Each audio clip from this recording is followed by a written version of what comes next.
Siapa bilang pikun itu masalah orang tua saja? Siapa sangka penurunan daya ingat bisa secepat itu? Bagaimana cara perkuat daya ingat kita? Kita akan membahasnya pada episode kali ini di Live in Fullness to Eternity.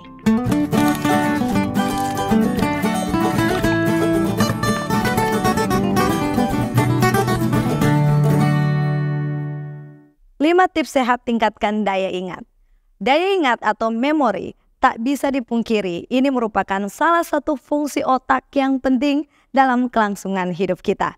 Tidak memandang usia, dalam berbagai tingkatan dan bidang kehidupan, bukan hanya dibutuhkan di dunia pendidikan dan pekerjaan, namun hingga dalam rutinitas sehari-hari pun, tidak satu pun dapat berjalan dengan baik tanpa daya ingat kita.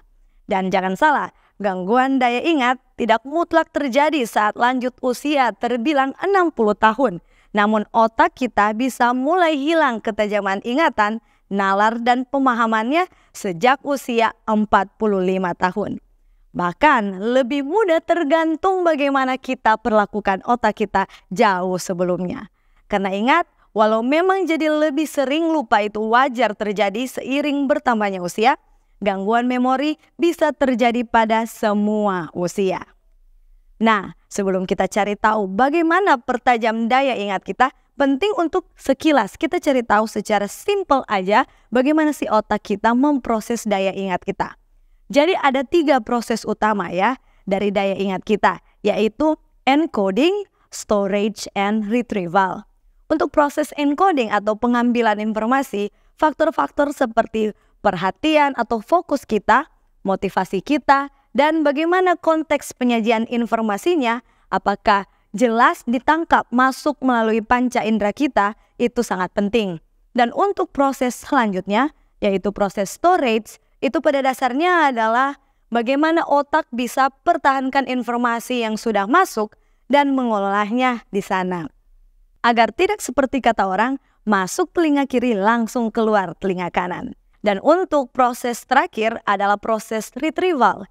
Ini adalah proses bagaimana informasi yang sudah tersimpan, baik itu memori jangka panjang atau memori jangka pendek, memori itu bisa keluar dan bisa digunakan di saat yang tepat. Nah, lantas semua informasi itu diproses di bagian otak bagian mana nih tepatnya? Ternyata semua proses ini terjadi di bagian otak yang namanya amigdala, hipokampus, cerebellum, dan prefrontal cortex. Sekarang, setelah kita mengerti bagaimana dan di mana proses memori kita, penting untuk kita cari tahu bagaimana cara kita jaga bagian-bagian otak ini, khususnya untuk tingkatkan daya ingat kita. Sobat Live, berikut 5 tips alami tingkatkan daya ingat kita. Yang pertama, stay organized. Hidup terorganisir ternyata bukan hanya supaya terlihat rapi dan terdengar enak di telinga saja. Ternyata baik dalam hal menata barang ataupun dalam penyusunan konsep dan konteks khotbah atau pengajaran kita dengan rapi dapat bantu tingkatkan daya ingat kita. Alasannya, dengan lingkungan yang rapi, studi telah buktikan bahwa korteks prefrontal dan hipokampus otak kita yang terlibat dalam memori dan kontrol kognitif diuntungkan karena kerja mereka yang memang secara aktif mengontrol dan mengatur memori kita. Karena pada dasarnya lingkungan yang terorganisir lebih bisa kurangi beban kognitif berlebih yang nantinya bisa memungkinkan konsentrasi dan fokus yang lebih baik. Hingga akhirnya bisa hasilkan retensi memori dan ingatan yang lebih baik juga. Lebih dari itu, selain hidup terorganisir dipercaya dapat turunkan pekerjaan rumah sebesar 40%, dengan tetap teratur juga terbukti turunkan kadar kortisol yang adalah hormon stres tubuh kita. Nah, yang jadi pertanyaan sekarang, memangnya apa yang terjadi nih di otak kita kalau hormon stres kortisol ini naik? Ada 2 hal yang bisa terjadi. Uniknya, saat adrenal glands memproduksi hormon kortisol ini, hormon stres ini bisa tingkatkan dan juga turunkan memori, tergantung pada proses atau tahap memori spesifik yang dipengaruhi oleh stres itu. Jadi seperti ini detailsnya.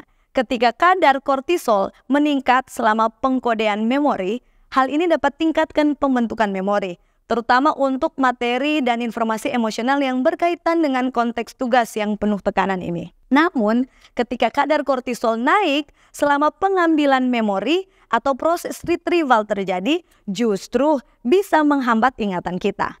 Itu alasannya saat kita ikut ujian atau lakukan performance, sebaiknya bisa pintar-pintar mengontrol tingkat stres kita agar tidak lupa lirik atau lupa poin-poin penting yang telah kita pelajari. Nah, berita baiknya, walau stres sering ganggu recall memori kembali, ini dapat diatasi jika korteks pembelajaran atau encodingnya dan pengambilannya atau recallnya mirip nih atau cocok ya. Karena itu bisa jadi isyarat pengambilan memori yang kuat. Dan itu menjawab alasan latihan sebaik dan semirip mungkin sebelum performance itu penting untuk dilakukan. Begitu juga dengan menaruh barang di tempatnya atau stay organized. Sama pentingnya dalam melatih otak mengingat sesuatu. Namun sahabat live, kalau kita gagal atasi kadar kortisol dan peningkatannya terjadi dalam waktu yang lama atau kronis ya, itu terbukti berkaitan dengan penyusutan hipokampus otak kita. Bisa terjadi pelepasan glukokortikoid yang dapat percepat degenerasi hipokampus, wilayah otak yang terlibat dalam memori dan pembelajaran, yang otomatis pemburukan fungsi kognitif secara keseluruhan, ganggu daya ingat kita, termasuk memori episodik yang lebih buruk, fungsi eksekutif, bahasa, memori spasial, kecepatan pemrosesan, dan kognisi sosial kita pun ikut memburuk. Jangan dibiarkan. Dan kalau dibiarkan lagi, itu bawa kita ke peningkatan resiko demensia dan penyakit Alzheimer, yang jelas-jelas merupakan jenis penyakit yang bermasalah dengan daya ingat dan memori kita. Ada beberapa cara atau permainan otak atau olahraga otak yang mampu pertajam fokus kita dan dapat kita lakukan dalam kehidupan sehari-hari itu selain stay organized ini. Namun itu akan dibahas di episode lainnya. Sekarang kita masuk ke tips alami tingkat daya ingat kita yang kedua, yaitu exercise regularly. Berolahraga teratur. Selain begitu banyak manfaat berolahraga teratur yang pernah kita dengar, ternyata berolahraga rutin mampu tingkatkan daya ingat kita dengan berbagai cara. Pertama, bisa tingkatkan aliran darah ke otak, yang artinya bantu antarkan oksigen dan nutrisi sel-sel otak kita, hingga otomatis tingkatkan fungsi memori kita. Berikutnya, olahraga juga merangsang produksi faktor pertumbuhan yang mendorong pertumbuhan pembuluh darah baru di otak kita. Dan makan dapat tingkatkan kelimpahan, kelangsungan hidup, dan kesehatan sel-sel otak baru kita secara keseluruhan. Bahkan penelitian sudah buktikan bahwa dengan olahraga dapat kurangi stres dengan tingkatkan suasana hati atau mood dan tidur kita.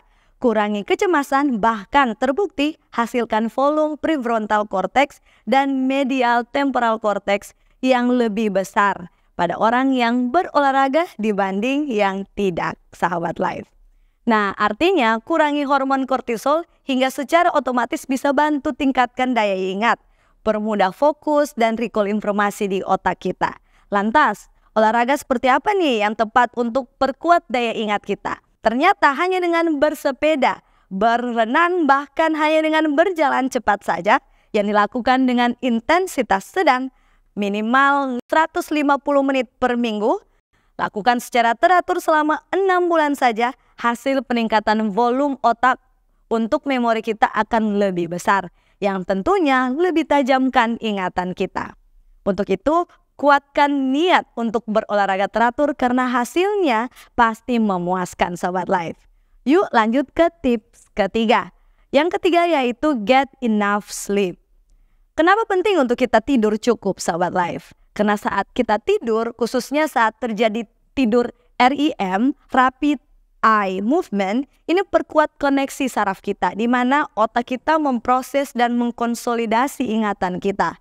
Baik ingatan baru dengan ingatan sebelumnya, hingga bisa jadikan semuanya jadi lebih stabil dan mudah diakses. Yang artinya lebih tahan terhadap lupa tentunya.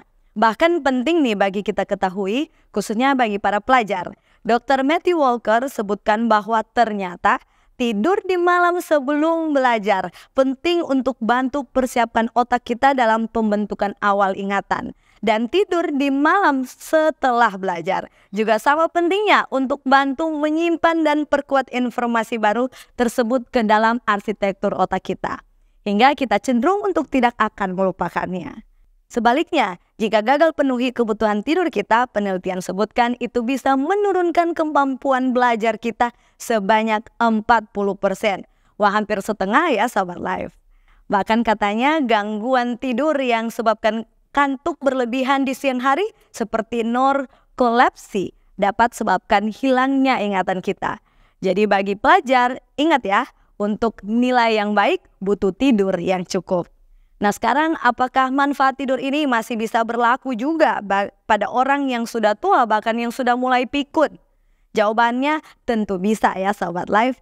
Penelitian sebut mereka yang berusia lebih dari 60 tahun memang mengalami 70% kehilangan tidur nyenyak mereka dibanding usia 18 hingga 25 tahun.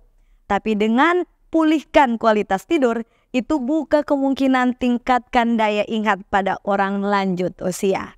Lantas, berapa lama durasi tidur yang dianjurkan untuk maksimalkan daya ingat kita? Pada dasarnya untuk kebutuhan durasi tidur itu tergantung di mana kelompok usia kita. Namun yang pasti, riset sarankan untuk orang dewasa tidur minimal 7 jam per malam dan lebih baik lagi kalau 8 jam per malamnya. Kita masuk ke tips keempat, tingkatkan daya ingat kita, yaitu eat a balanced diet. Dengan mengonsumsi makanan seimbang dapat bantu tingkatkan daya ingat dengan memberikan nutrisi penting yang mendukung kesehatan otak. Berikut beberapa komponen kunci dari diet penambahan daya ingat dari beberapa research dan artikel yang saya kumpulkan. Pertama, buah-buahan dan sayuran.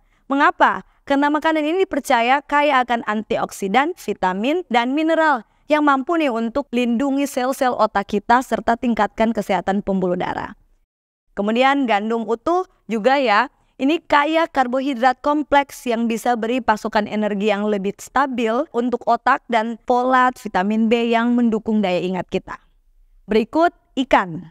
Ikan berlemak seperti salmon mengandung asam lemak omega 3 yang tinggi yang sudah populer dikaitkan dengan kesehatan pembuluh darah yang lebih baik dan kadar protein beta amiloid yang lebih rendah dalam darah, hingga berpotensi kurangi resiko kehilangan ingatan. Berikut lagi, kacang-kacangan dan biji-bijian. Kaya akan protein, asam lemak omega 3 dan omega 6 yang terbukti dukung fungsi otak dan memori. Tapi penting diperhatikan, rasio keduanya karena ternyata harus omega 3-nya banyakan ya dari omega 6. Jangan sebaliknya, karena kalau terbalik justru fungsinya juga akan terbalik. Bisa perpuruk memori dan sebabkan sakit Alzheimer. Berikutnya hidrasi. Jadi sudah terbukti sejak lama nih, minum air sangat penting untuk kesehatan otak. Karena dehidrasi ringan sekalipun dapat mengurangi energi mental dan mengganggu daya ingat. Sebaliknya, mari Sahabat Life hindari beberapa prinsip utama dari makanan berikut ini yang dapat merusak daya ingat. Makanan dengan indeks glikemiknya tinggi seperti roti, pasta, kentang, dan nasi dapat menyebabkan lonjakan cepat kadar insulin dan gula darah yang nantinya bisa picu peradangan dan gangguan memori. Hindari juga daging olahan, contohnya sosis, minum-minuman beralkohol juga terbukti akibatkan atrofik otak. Atrofik itu artinya otak jadi lebih kecil atau menyusut. Wah, jangan sampai ya Sobat Life. Dan sekarang kita masuk ke tips kelima yang terakhir tapi menurut saya yang paling seru, yaitu stay socially connected. Hanya dengan berbicara dengan teman dan keluarga yang kita kasihi, tetap aktif dalam komunitas sosial, mencari peluang bertemu orang baru dan perluas jaringan sosial, mampu bantu perkuat daya ingat kita dan fungsi kognitif secara menyeluruh. Loh kok bisa ya?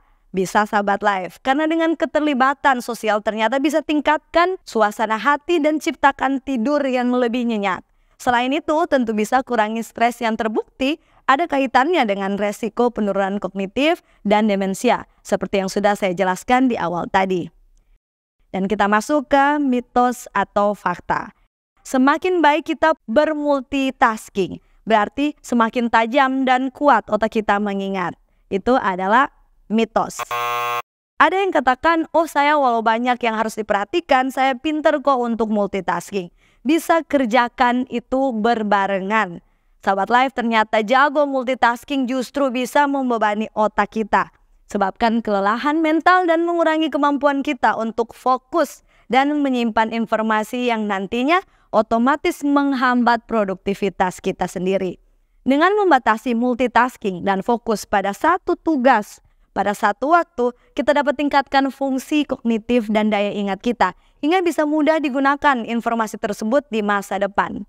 Intinya, multitasking itu tidak salah ya Sobat Life, tapi kalau kita sudah mulai banyak membuat kesalahan dalam pekerjaan kita, itu sudah jadi tanda bahwa kita sudah kelewatan dalam bermultitasking. Butuh kita kurangi. Kesimpulan kita pada episode kali ini yaitu Sahabat Life, jangan lupa, mari bentuk, perkuat, dan pertahankan daya ingat kita dengan hidup yang lebih teratur. Ditambah berolahraga reguler, tidur cukup, konsumsi makanan yang seimbang, dan tetap aktif bergaul dengan orang sekitar kita. Itu jadi lebih dari cukup untuk jaga kesehatan otak dan daya ingat kita. Demikianlah pembahasan kita kali ini. Semoga Sahabat Life terberkati. Jangan lupa share video ini dan subscribe YouTube channel Cornelius Media. Mari kenali dan jaga kesehatan tubuh kita bersama Life. Live in fullness to eternity. Sampai jumpa di pembahasan selanjutnya.